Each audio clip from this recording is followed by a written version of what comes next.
Hello दोस्तों, स्वागत है आप सभी का आपके अपने YouTube channel MR word point में। आज आपके लिए प्रैक्टिस सेट नंबर 24 लेके आए हैं, जो कि सामान्य ज्ञान का है। तो चलिए शुरू करते हैं आज का प्रैक्टिस सेट। देखते हैं पहला क्वेश्चन क्या है।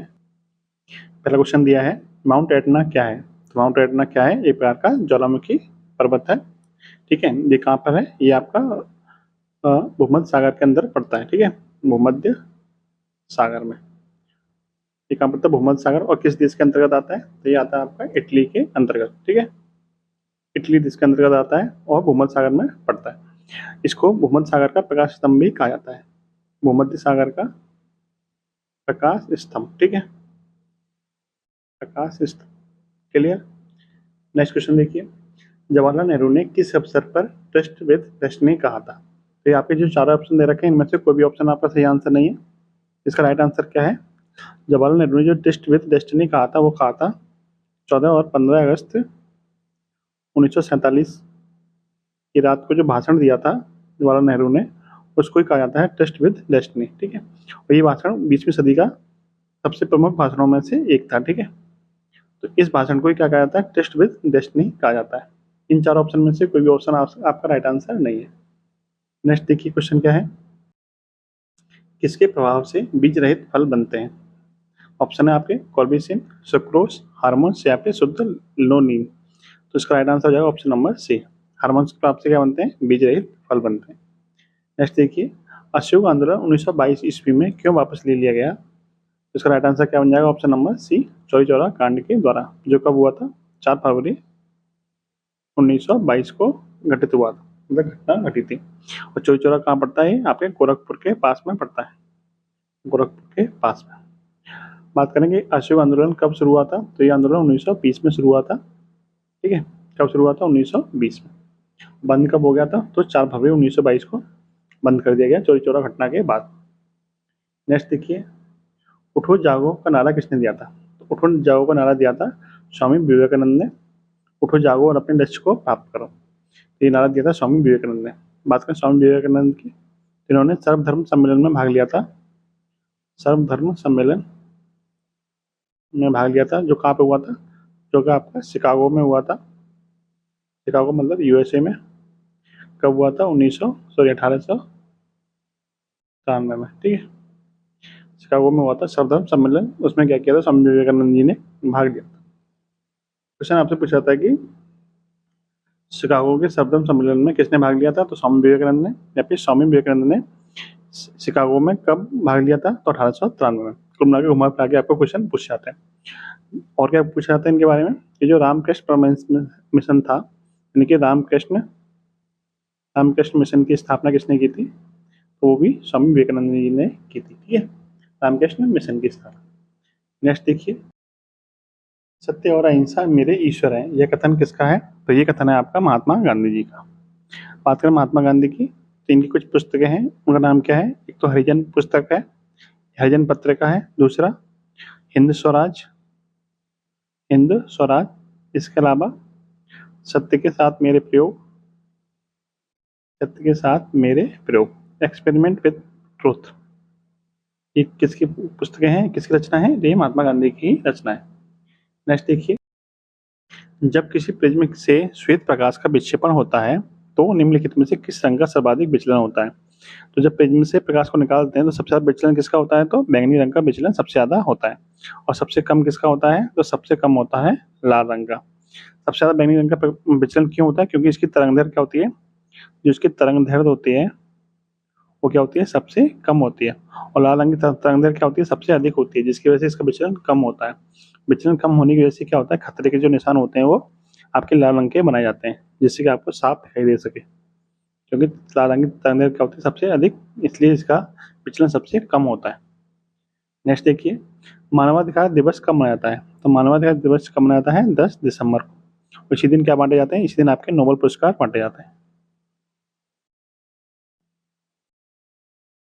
नेक्स्ट क्वेश्चन है, पादपों को कार्बन किस रूप में प्राप्त होता है, मैथेन, कार्बन डाइऑक्साइड, तत्वीय कार्बन या फिर कार्बन मोनोऑक्साइड के रूप में। पादप जो कार्बन लेते हैं वो किस रूप में लेते हैं, वो कार्बन डाइऑक्साइड के रूप में लेते हैं। और कौन सी गैस छोड़ते हैं, तो ऑक्सीजन गैस को वायुमंडल में छोड़ देते हैं। अगला क्वेश्चन देखिए, संक्षारण को रोकने के लिए लोहे के पाइपों पर जस्ते की परत चढ़ाने की प्रक्रिया को क्या कहते हैं। तो उसको कहते हैं गैल्वेनाइजेशन, जिसमें क्या होती है जस्ती की परत लोहे के ऊपर चढ़ा दी जाती है, जिससे क्या उससे होता है उस पर जंग नहीं लगती है। आपको ये क्वेश्चन का आंसर कमेंट बॉक्स में बताना है कि यदि किसी लोहे के ऊपर जंग लग जाती है तो उसके भार पर क्या असर पड़ता है, भार बढ़ेगा या फिर घटेगा या फिर अपरिवर्तित रहेगा। आपको कमेंट बॉक्स में बताना है कि जंग लगने के बाद लोहे की भार पर क्या असर पड़ता है, बढ़ता है, घटता है या फिर कोई चेंज नहीं होता है। नेक्स्ट प्रश्न देखते हैं, सीधे और आभासी प्रतिबिंब सदैव किससे बनते हैं? तो इसका राइट आंसर हो जाएगा समतल और उत्तल दर्पण से। देखिए हमारी आंख पे जो प्रतिबिंब बनता है रेटिना पे, वो कैसा बनता है, वो आपका उल्टा और वास्तविक बनता है। ठीक है, उल्टा और वास्तविक। जो हमारी आंख प्रतिबिंब बनाती है वो कैसा बनाती है, उल्टा बनाती है, लेकिन वास्तविक बनाती है। ठीक है, नेक्स्ट क्वेश्चन देखिए, कार्बन डेटिंग विधि से सिंधु घाटी सभ्यता कितनी प्राचीन सिद्ध होती है? तो सिंधु घाटी सभ्यता का जो काल है वो क्या है, 2350 से 1750 के बीच का, वो सिंधु घाटी सभ्यता का काल है। बात करें कार्बन डेटिंग, तो कार्बन डेटिंग क्या बताती है, ये जीवाश्म की आयु ज्ञात करने की विधि है। जबकि जो रेडियम विधि है, सॉरी रेडियम नहीं, यूरेनियम विधि है, उससे हम किसकी आयु ज्ञात कर सकते हैं, तो उससे हम चट्टानों की आयु को ज्ञात कर सकते हैं। ठीक है, चट्टानों की आयु को। नेक्स्ट देखिए, क्वेश्चन है, निम्नलिखित में से किसमें कार्बन की प्रतिशत मात्रा सबसे कम होती है? मृदु इस्पात में, नरम इस्पात में, कठोर इस्पात में या फिर पिटमा लोहा? तो जो आपका पिटमा लोहा होता है उसमें क्या होता है, कार्बन की मात्रा सबसे कम होती है। जबकि एंथ्रेसाइट जो सॉरी, अच्छा, एक एक आपको क्वेश्चन में बता देता हूँ, जो एंथ्रेसाइट होता है, एंथ्रेसाइट जो कहते हैं कोयला होता है, वो कोयले की सबसे अच्छी किस्म होती है। ठीक है, सबसे अच्छी किस्म होती है कोयले की, सबसे अच्छी किस्म होती है। ठीक है, ये पॉइंट भी आप ध्यान रखिएगा। नेक्स्ट देखिए, वायुमंडल की ओजोन परत के क्षय होने का प्रमुख कारण निम्न में से कौन सा है? तो वायुमंडल की जो ओजोन परत है वो क्षय क्यों हो रही है? क्योंकि क्लोरोफ्लोरोकार्बन के कारण क्षय हो रही है। CFC के कारण क्या हो रही है, क्षय हो रही है। CFC किससे निकलता है? तो जो आपके रेफ्रिजरेटर होते हैं, रेफ्रिजरेटर, जैसे आपने फ्रिज हो गया, AC हो गया, उससे जो गैस निकलती है वो कौन सी निकलती है, CFC निकलती है। इसके कारण क्या हो रहा है, ओजोन परत का क्षय हो रहा है। बात करें ओजोन परत की, तो ये कौन से परत में पाई जाती है, वायुमंडल की कौन सी परत में पाई जाती है? तो ये पाई जाती है समताप मंडल में। और ओजोन संरक्षण दिवस कब मनाया जाता है? तो 16 सितंबर को ओजोन संरक्षण के लिए एक प्रोटोकॉल हुआ था, उसका नाम है मॉन्ट्रियल प्रोटोकॉल। मॉन्ट्रियल प्रोटोकॉल, ये कब हुआ था? तो ये हुआ था आपका 1987, यानी 16 सितंबर 1987 को हुआ था। इसलिए 16 सितंबर को क्या मनाते हैं, ओजोन संरक्षण दिवस मनाया जाता है। ठीक है, और ओजोन को नापने की, ओजोन की मोटाई नापने की इकाई क्या होती है? तो वो होती है आपकी डॉप्सन। ये सारे पॉइंट आप ध्यान रखिए। नेक्स्ट देखते हैं, शरीर में सोडियम और पोटेशियम का कार्य किसको बनाए रखना होता है? रसाकर्षण दाब को, यूरिक अम्ल का स्तर, या फिर ग्लूकोज का संतुलन, या फिर रक्तचाप? तो जो सोडियम और पोटेशियम कार्य होता है वो क्या होता है, BP को कंट्रोल करने, यानी ब्लड प्रेशर को कंट्रोल करने का काम होता है सोडियम और पोटेशियम के स्तर को बनाए रखने का। ठीक है, तो यदि आप क्या खाएंगे, नमक ज़्यादा खाएंगे तो आपका BP क्या हो जाएगा, बढ़ जाएगा। क्यों? क्योंकि नमक में क्या होता है, नमक का फॉर्मूला होता है NaCl। तो नमक में क्या होता है, तो सोडियम होता है। सोडियम की मात्रा बढ़ने से क्या होता है, BP यानी ब्लड प्रेशर बढ़ जाता है। नमक कम खाएंगे तो ब्लड प्रेशर आपका कंट्रोल में रहेगा, तो आप ध्यान रखिए। नेक्स्ट देखते हैं, वायुमंडल में निम्नलिखित में से किसकी उपस्थिति से अम्ल वर्षा होती है? तो अम्ल वर्षा का कारण क्या होता है, नाइट्रोजन और सल्फर के डाइऑक्साइड के कारण क्या होती है, अम्ल वर्षा होती है। तो देखिए ऑप्शन में क्या क्या है, हाइड्रोकार्बन है, शीशे के ऑक्साइड है, कार्बन के ऑक्साइड है, या फिर गंधक। गंधक किसको बोलते हैं, सल्फर को ही बोला जाता है। तो ऑप्शन नंबर डी क्या हो जाएगा आपका एकदम सही आंसर। ठीक है, अम्ल वर्षा को और क्या कहते हैं, अम्ल वर्षा का एक नाम और है, इसको बोलते हैं इमारतों का कुष्ठ रोग। इमारतों का कुष्ठ रोग, क्योंकि इसके कारण क्या होती है, इमारतें खराब हो जाती हैं। इमारतों का कुष्ठ रोग। नेक्स्ट देखिए, निम्नलिखित में सबसे बड़ा नदी द्वीप कौन सा है? श्रीशैला, कोडाईकनाल, माजुली, या फिर तूतीकोरिन? तो सबसे बड़ा जो नदी द्वीप है वो कौन सा है, माजुली है, जो कहाँ पर है, असम राज्य में है। ठीक है, कि नदी किस नदी के बीच में स्थित है? तो ये आपका पड़ता है ब्रह्मपुत्र नदी के मध्य में। ठीक है, ब्रह्मपुत्र नदी के मध्य में पड़ता है ये माजुली नदी द्वीप। और ये सबसे बड़ा नदी द्वीप जिला भी है। ठीक है, सबसे बड़ा नदी द्वीप जिला भी है माजुली, और सबसे बड़ा नदी द्वीप भी है, जो कहाँ पड़ता है आपका ब्रह्मपुत्र नदी में, असम राज्य में पड़ता है। नेक्स्ट देखिए, भारतीय खगोलज्ञ ने किस स्थान पर विश्व की सबसे ऊंची खगोलीय वेधशाला बनाई है? तो वो स्थान आपका कौन सा है? वो स्थान है आपका हेनले। ये कहाँ पड़ता है? ये आपका पड़ता है लद्दाख में। हाल ही में विश्व की सबसे ऊंची वेधशाला बनाई गई है, हाल ही में, यानी कि लगभग 20 या 21 मई को बनाई गई है। वो बनाई गई है कहाँ पर बनाई गई है? वो बनाई गई है आपकी अटाकामा, अटाकामा मरुस्थल में। ये किसने बनाई है? यह बनाई है आपकी टोक्यो यूनिवर्सिटी के द्वारा बनाई गई है। ठीक है, टोक्यो यूनिवर्सिटी के द्वारा विश्व की सबसे ऊंची खगोलीय वेधशाला बनाई गई है। अटाकामा, अटाकामा मरुस्थल कहाँ पड़ता है?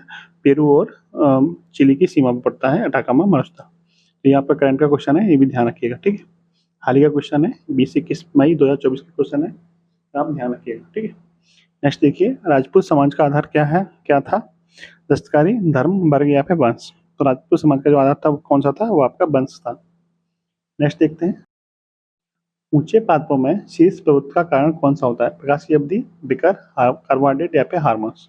तो जो पादपों का जो शीर्ष है, मतलब पादपों की जो ऊंचाई बढ़ती है वो किसके कारण बढ़ती है? वो आपके हार्मोन्स के कारण पादपों की ऊंचाई बढ़ती है। ठीक है, नेक्स्ट देखिए, आर्द्र पर्वतीय वन कहाँ पाए जाते हैं? अरावली पर्वत श्रृंखला में, महादेव पहाड़ियों में, नीलगिरी पर्वत श्रृंखला में या फिर सतपुड़ा पर्वत श्रेणी में? तो जो आपकी नीलगिरी पर्वत श्रेणी है उसमें क्या है? आर्द्र पर्वतीय वन पाए जाते हैं। ठीक है, बात करें नीलगिरी पर्वत श्रृंखला की, तो इसकी सबसे ऊंची चोटी कौन सी है? डोडा बेटा। डोडा बेटा क्या है? इसकी सबसे ऊंची चोटी है डोडा बेटा। ठीक है, ध्यान रखिएगा। नेक्स्ट देखते हैं, नेक्स्ट क्वेश्चन क्या है? भारत और पाकिस्तान के विभाजन संबंधी प्रस्ताव किसमें सम्मिलित थे? क्रिप्स मिशन प्रस्ताव में, कैबिनेट मिशन प्रस्ताव में, प्रधानमंत्री अटली का वक्तव्य या फिर माउंटबेटन योजना? तो इसका राइट आंसर है ऑप्शन नंबर डी, माउंटबेटन योजना। ये कब आई थी? 1947 में आई थी। ठीक है, 1947 में आई थी। इसमें ये था भारत और पाकिस्तान का विभाजन। इसी योजना के आधार पर भारत पाकिस्तान का विभाजन हुआ था, जो कि 1947 में माउंटबेटन, जो भारत के उस समय वाइसराय थे, उनकी अध्यक्षता में ये प्रस्ताव आया था। नेक्स्ट देखिए, पूर्वी और पश्चिमी घाट कहाँ मिलते हैं? तो ये घाट कहाँ मिलते हैं? ये मिलते हैं आपके नीलगिरी पर्वत श्रेणी पर। दोनों घाट कहाँ मिलते हैं? नीलगिरी पर्वत श्रेणी पर। बात करें कि जो भारत का दक्षिणी भाग है उसकी सबसे ऊंची चोटी कौन सी है? तो दक्षिणी भाग की सबसे ऊंची चोटी, यानी दक्षिणी भारत की सबसे ऊंची चोटी, सबसे ऊंची चोटी कौन सी है? तो उसका नाम है अनाईमुड़ी, अनाईमुड़ी। ठीक है, अनाईमुड़ी क्या है? दक्षिण भारत की सबसे ऊंची चोटी है। लेकिन यदि आपसे पूछा जाए नीलगिरी पर्वत की सबसे ऊंची चोटी कौन सी है, तो वो है आपकी डोडा बेटा, जो कि आपको मैंने अभी बताया है। नेक्स्ट देखिए, भारत में आप्लाबी वन यानी डेलुवियल फॉरेस्ट कहाँ मिलते हैं? तो मिलते हैं आपके सुंदरवन के डेल्टा में। सुंदरवन का डेल्टा कहाँ पर है? तो आपका पड़ता है वेस्ट बंगाल में। इस डेल्टा को बनाता कौन है? इस डेल्टा को बनाता है ब्रह्मपुत्र और गंगा नदियाँ मिलके। ब्रह्मपुत्र और गंगा नदी दोनों मिलके क्या बनाती हैं?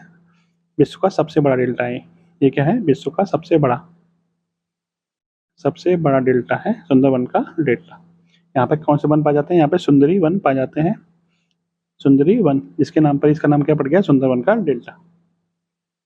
नेक्स्ट देखिए, निम्नलिखित में से किस लड़ाई ने अवध के नवाब को ईस्ट इंडिया कंपनी पर निर्भर बना दिया था? तो वो लड़ाई कौन सी थी? वो लड़ाई थी आपकी बक्सर की लड़ाई। ये कब हुई थी? ये हुई थी 1764 में। इस लड़ाई में किस किसने भाग लिया था? तो इस लड़ाई में अंग्रेजों की तरफ से हेक्टर मुनरो ने भाग लिया था, हेक्टर मुनरो ने। जबकि दूसरी तरफ क्या थी? 3 सेनाएं थी। उन 3 सेनाओं में कौन था? अवध का नवाब था शुजाउद्दौला, शुजाउद्दौला। बंगाल का नवाब था आपका मीर कासिम, और आपका मुगल साम्राज्य का वो शासक था, वो कौन था? Shah Alam second, Shah Alam second. ठीक है, इन तीनों की संयुक्त सेना को हेक्टर मुनरो की सेना ने हरा दिया था। कब हराया था? 1764 में। कौन सी लड़ाई में हराया था? बक्सर की लड़ाई में। ठीक है, तो जो अवध का नवाब था शुजाउद्दौला, उसको भी क्या हुआ था? वो भी हार गया था। तो उसके हारने की वजह से क्या हुआ था? अवध उसके हाथ से निकल गया था। ठीक है, अवध के नवाब को ईस्ट इंडिया कंपनी ने उसको अवध छीन लिया था और उसको अपने आप पर निर्भर बना दिया था, कंपनी पर निर्भर बना दिया था। ठीक है, ये सब ध्यान रखिएगा। 1764 में क्या हुआ था? बक्सर का युद्ध हुआ था। बात करें प्लासी के युद्ध की, तो प्लासी युद्ध कब हुआ था? 23 जून 1757 को प्लासी का युद्ध हुआ था। ठीक है, नेक्स्ट देखिए, भारत में द्विशासन सर्वप्रथम किस अधिनियम के अंतर्गत प्रविष्ट किया गया था? 1858, 1909, 1931 या फिर 1919? तो जो भारत में सर्वप्रथम द्विशासन लगाया गया था वो 1919 के अधिनियम के द्वारा लगाया गया था। 1919 के अधिनियम के द्वारा प्रांतों में द्वैध शासन लगाया गया था। ठीक है, क्वेश्चन पूछा था कि प्रांतों में द्वैध शासन किस अधिनियम के द्वारा लगाया गया था, तो 1919 के अधिनियम के द्वारा प्रांतों में द्वैध शासन लगाया गया था। जबकि केंद्र में द्वैध शासन किस अधिनियम के द्वारा लगाया गया था, तो 1935 के अधिनियम के द्वारा लगाया गया था। ये दोनों क्वेश्चन इंपॉर्टेंट है, ध्यान रखिए। नेक्स्ट देखते हैं, कोरू शहर किसके लिए प्रसिद्ध है, पत्नी की सुविधा के लिए, जातीय समस्याएं, उपग्रह प्रक्षेपण या फिर ज्वालामुखी। तो जो कोरू शहर है वो आपका उपग्रह प्रक्षेपण के लिए प्रसिद्ध है। कोरू शहर कहाँ पड़ता है, ये पड़ता है आपका फ्रेंच गुयाना में, फ्रेंच गुयाना। और ये कहाँ पड़ता है आपका, ये दक्षिण अमेरिका का क्या है, ये आपका एक देश है, दक्षिण अमेरिका महाद्वीप का एक देश है फ्रेंच गुयाना। नेक्स्ट देखते हैं, निम्न में से पाटलिपुत्र किसकी राजधानी थी। तो पाटलिपुत्र किसकी राजधानी थी, मैंने आपको पिछली वीडियो में बताया था कि पाटलिपुत्र जो थी वो आपकी मौर्य शासकों की राजधानी थी। और सबसे पहले इसको राजधानी किसने बनाया था, सबसे पहले राजधानी बनाया था उदयन ने, उसके बाद आपका चंद्रगुप्त मौर्य ने इसकी राजधानी बनाया था। और पाटलिपुत्र शहर को किसने बसाया था, उस बसाने वाला जो शासक था वो था आपका अजातशत्रु। ठीक है, अजातशत्रु ने इसको बताया था। पाटलिपुत्र किसका पुराना नाम है, ये जो पुराना नाम है वो किसका है, वो आपका पटना का पुराना नाम है पाटलिपुत्र। नेक्स्ट देखते हैं, निम्नलिखित में से कौन सुमेलित नहीं है। अकबर का मकबरा कहाँ पर है, सिकंदराबाद में। बाबर का मकबरा कहाँ है, काबुल में। और जहांगीर का मकबरा कहाँ है, लाहौर में। और शाहजहां का मकबरा कहाँ है, शाहजहां मकबरा दिल्ली में नहीं है, कहाँ पर है, तो वो आपका आगरा में है शाहजहां का मकबरा, ताजमहल के बराबर में। ठीक है, तो इसका राइट आंसर क्या जाएगा, ऑप्शन नंबर डी। नेक्स्ट देखिए, बनारस हिंदू विश्वविद्यालय के संस्थापक कौन थे, डॉक्टर राधाकृष्णन, गांधी जी, मदन मोहन मालवीय या फिर जवाहरलाल नेहरू। तो इसके संस्थापक थे मदन मोहन मालवीय। इसकी स्थापना कब हुई थी, तो 1916 में इसकी स्थापना हुई थी। डॉक्टर राधाकृष्णन कौन थे, ये भारत के प्रथम उपराष्ट्रपति थे,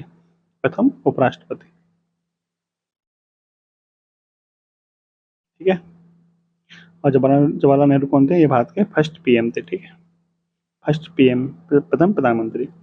नेक्स्ट देखिए, दृष्टि के पक्षदीप्ति सिद्धांत के आधार पर कौन सा निर्मित होता है, कैमरा, पेरिस्कोप, सिनेमा या फिर स्पेक्ट्रोस्कोप। जो निर्मित होता है वो कौन सा होता है, वो आपका सिनेमा निर्मित होता है। नेक्स्ट है, निम्न में से कौन नाभिकीय रिएक्टर में ईंधन का काम करता है, कोयला, यूरेनियम, डीजल या फिर रेडियम। तो जो नाभिकीय रिएक्टर में ईंधन का काम करता है वो कौन होता है, वो आपका यूरेनियम होता है, 92 यूरेनियम 235। ठीक है, ये जो यूरेनियम होता है इसका प्रयोग किया जाता है नाभिकीय रिएक्टर में। अगला प्रश्न देखिए, तरल पदार्थ का घनत्व गर्म करने पर क्या होता है। तो जब तरल पदार्थ को गर्म किया जाता है तो वो क्या होता है, वो फैलता है। फैलने के कारण क्या होता है, उसका घनत्व क्या हो जाता है, कम हो जाता है। ठीक है, इन तरल पदार्थ को गर्म करने पर क्या होता है, उसका घनत्व कम हो जाता है। नेक्स्ट है, कंप्यूटर में आईसी चिप निम्नलिखित में से की बनी होती है, क्रोमियम, लोहा ऑक्साइड, सिलिका या फिर सिलिकॉन। तो जो कंप्यूटर चिप होती है जिसको हम आईसी बोलते हैं, वो किसकी बनी होती है, वो आपकी सिलिकॉन की बनी होती है। इसकी बनी होती है सिलिकॉन, SI। इसका परमाणु क्रमांक कितना होता है, इसका परमाणु क्रमांक होता है 14। और सिलिकॉन क्या है, एक प्रकार की सेमीकंडक्टर, ठीक है, अर्धचालक। इसमें क्या है, धातु और अधातु दोनों के गुण पाए जाते हैं। इसको उपधातु भी कहा जाता है। क्या कहते हैं इसको, उपधातु भी कहते हैं, क्योंकि इसमें धातु और धातु दोनों के गुण पाए जाते हैं। नेक्स्ट क्वेश्चन देखिए, शीतल पेय बनाने में कौन सी गैस प्रयोग की जाती है, ऑक्सीजन, हाइड्रोजन, कार्बन डाइऑक्साइड या फिर नाइट्रोजन। तो जो आपकी कोल्ड ड्रिंक होती हैं उसमें कौन सी गैस का प्रयोग किया जाता है, तो उसमें कार्बन डाइऑक्साइड गैस का प्रयोग किया जाता है, यानी CO2 का प्रयोग किया जाता है कोल्ड ड्रिंक बनाने में। ठीक है, नेक्स्ट देखते हैं, लौह अयस्क प्रकृति में किस अवस्था में पाए जाते हैं, ऑक्साइड, सल्फेट, नाइट्रेट या फिर फॉस्फेट। तो जो आपके लौह अयस्क होते हैं वो प्रकृति में आपके ऑक्साइड के रूप में पाए जाते हैं। लोहा के जो आपका लोहा होता है उसके अयस्कों के नाम क्या है, आपका हेमेटाइट है और मैग्नेटाइट है। ठीक है, इनसे हमें क्या मिलता है, इनसे हमें लोहा मिलता है। नेक्स्ट देखिए, समुद्र के पानी में सबसे अधिक लवण कौन सा है। समुद्र के पानी में हमें क्या मिलता है, सोडियम क्लोराइड। जिससे हमें क्या मिलता है, जिससे हमें नमक मिलता है। सबसे ज़्यादा यही पाया जाता है। और आज का लास्ट क्वेश्चन है इस वीडियो का। देखिए, जब किसी झील की तली से उठकर वायु का बुलबुला ऊपरी सतह तक जाएगा तो उसका आकार पर क्या प्रभाव पड़ेगा। तो देखिए, जब जो बुलबुला है वो झील की सतह से उठकर ऊपर उठेगा तो क्या होगा, ऊपर जो वायु दाब है वो क्या है, कम है। वायु दाब कम होने की वजह से क्या होगा, उसका आकार बढ़ेगा। तो इसका आकार पर क्या प्रभाव पड़ेगा, उसका आकार क्या हो जाएगा, बढ़ जाएगा। ये थी आज की वीडियो। आपको कैसी लगी कमेंट बॉक्स में जरूर बताइएगा। जय हिंद, जय भारत।